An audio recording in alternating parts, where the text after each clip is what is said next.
Assalamualaikum warahmatullahi wabarakatuh. Nama saya Tuti Nurjana dengan NPM 202401500337. Saya dari Fakultas Ilmu Pendidikan dan Ilmu dan Pengetahuan Sosial pada program studi bimbingan dan konseling. Dalam video ini saya memuat konten tentang PTSD, yaitu Post Traumatic Stress Disorder, di mana di dalamnya membahas mengenai jenis-jenis gangguan dan pengertiannya, penyebab dan gejala PTSD, dan cara mengatasinya dalam perspektif Islam. Yuk, mari kita bahas satu persatu.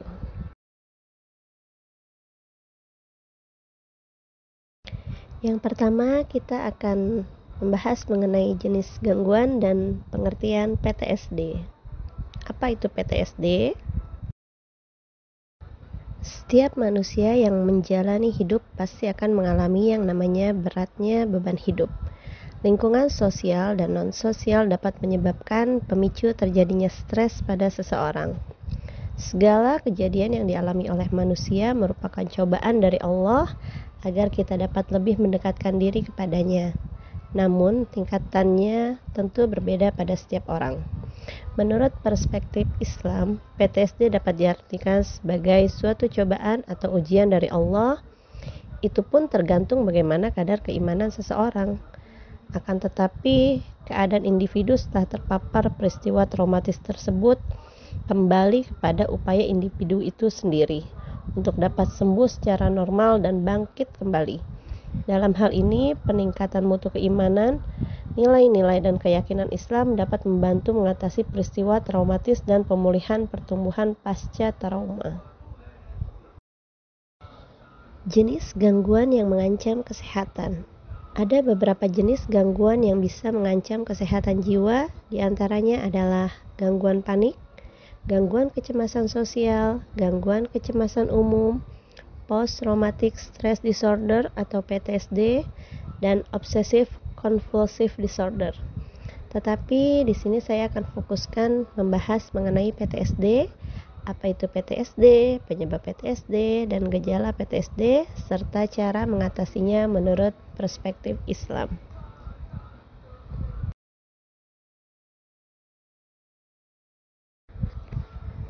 PTSD adalah gangguan mental yang terjadi akibat paparan langsung atau tidak langsung dari suatu peristiwa traumatis. Gangguan PTSD adalah kondisi yang cenderung membuat penderitanya merasa cemas dan takut saat teringat peristiwa traumatis tersebut. Gangguan stres pasca trauma atau PTSD adalah gangguan kejiwaan yang dapat terjadi pada orang yang telah mengalami atau menyaksikan peristiwa traumatis secara langsung, serangkaian peristiwa atau keadaan. Peristiwa traumatis tersebut dapat mengancam jiwa atau menimbulkan ancaman yang signifikan terhadap kesejahteraan fisik, emosional, ataupun spiritual. PTSD dapat mempengaruhi siapa saja tanpa memandang usia, jenis kelamin, atau latar belakang sosial.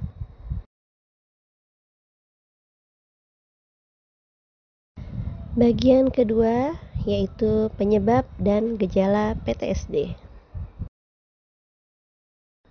Penyebab PTSD, gangguan stres pasca trauma atau PTSD dapat disebabkan oleh berbagai peristiwa traumatis yang mengancam keselamatan fisik atau emosional seseorang. Beberapa contoh peristiwa traumatis yang dapat menyebabkan PTSD diantaranya adalah kecelakaan serius, bencana alam, kekerasan fisik, perang atau konflik, pelecehan seksual, menyaksikan aksi kekerasan secara langsung, serangan teroris, penyanderaan, kekerasan dalam rumah tangga, pengalaman melahirkan di mana bayi yang dilahirkan telah meninggal dunia. Itulah diantara penyebab PTSD.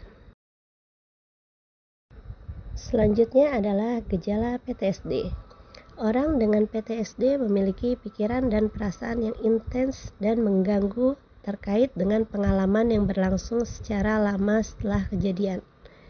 PTSD melibatkan respons stres seperti kecemasan, suasana hati tertekan, atau perasaan bersalah atau malu. mengalami kilas balik atau mimpi yang buruk, menghindari situasi, tempat, dan aktivitas yang terkait dengan peristiwa traumatis. Gejala-gejala ini menimbulkan tekanan dan mengganggu fungsi harian. Dampak PTSD. Di antara dampak yang timbul akibat PTSD, bila seseorang mengalami PTSD, gejalanya dapat mempengaruhi keluarga dan teman. PTSD membuat seseorang sulit melakukan aktivitas sehari-hari, dan ini dapat menyebabkan kebutuhan keluarga tidak terpenuhi. Pasangan dan anak-anak mungkin merasa lebih stres, dan berbicara satu sama lain mungkin sulit. Dampak PTSD terhadap keluarga, hubungan, dan keluarga militer. Terhadap keluarga, PTSD dapat membuat seseorang sulit untuk diajak hidup bersama. Hidup dengan seseorang yang mudah terkejut, mengalami mimpi buruk, dan atau menghindari situasi sosial dapat berdampak buruk pada anggota keluarga yang paling peduli sekalipun. Gejala PTSD pada orang tua dapat langsung mempengaruhi anak-anak mereka. Dampak pada hubungan. Korban trauma dengan PTSD mungkin mengalami masalah dengan hubungan keluarga dekat atau persahabatan mereka. Gejala PTSD dapat menyebabkan masalah dengan kepercayaan, kedekatan, komunikasi, dan pemecahan masalah yang pada gilirannya dapat mempengaruhi cara orang yang dicintai menanggapi korban trauma. Dampak pada keluarga militer. Keluarga militer seringkali menghadapi siklus stres yang unik terkait dengan penempatan dan mungkin kesulitan untuk mengetahui cara mengatasi perubahan dalam keluarga atau orang terkasih yang ditugaskan. Bagian ketiga adalah cara mengatasi PTSD.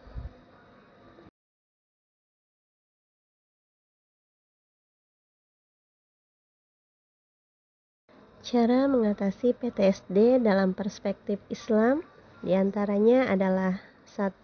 Memperbaiki hubungan dengan Allah, 2. Mengintrospeksi diri sendiri, dan ketiga, selalu berpikir positif.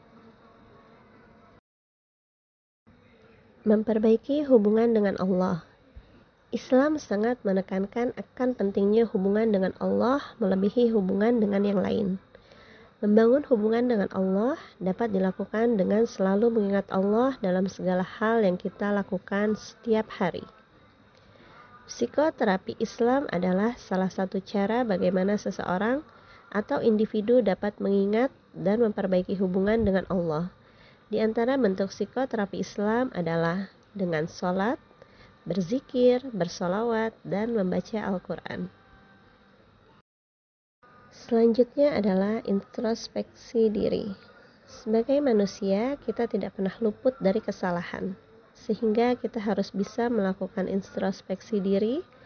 Hal ini dapat dilakukan dengan cara mengubah perilaku kita yang tidak sesuai dengan ajaran Allah dan dapat membawa kita kembali ke jalan yang benar. Cara mengatasi yang terakhir adalah dengan berpikir positif. Berpikir positif juga merupakan salah satu cara untuk menghilangkan dan mengatasi stres. Berpikir positif mempunyai dampak yang positif terhadap kondisi fisik. Salah satunya adalah dengan bersikap optimis dalam menghadapi segala cobaan. Optimisme adalah sikap melihat hidup dengan sisi terang, dapat memelihara sikap positif dan realistis dalam menghadapi cobaan dan percaya bahwa hidup akan menjadi lebih baik.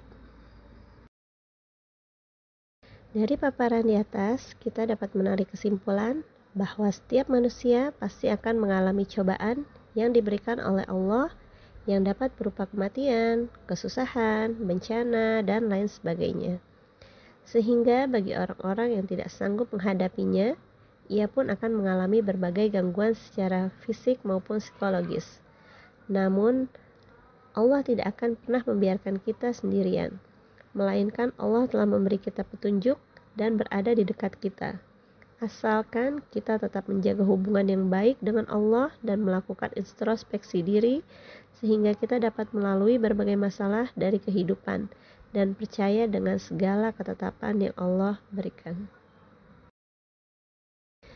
Demikianlah video yang saya buat guna memenuhi tugas dari mata kuliah Psikologi Umum. Semoga bermanfaat dan terima kasih. Wassalamualaikum warahmatullahi wabarakatuh.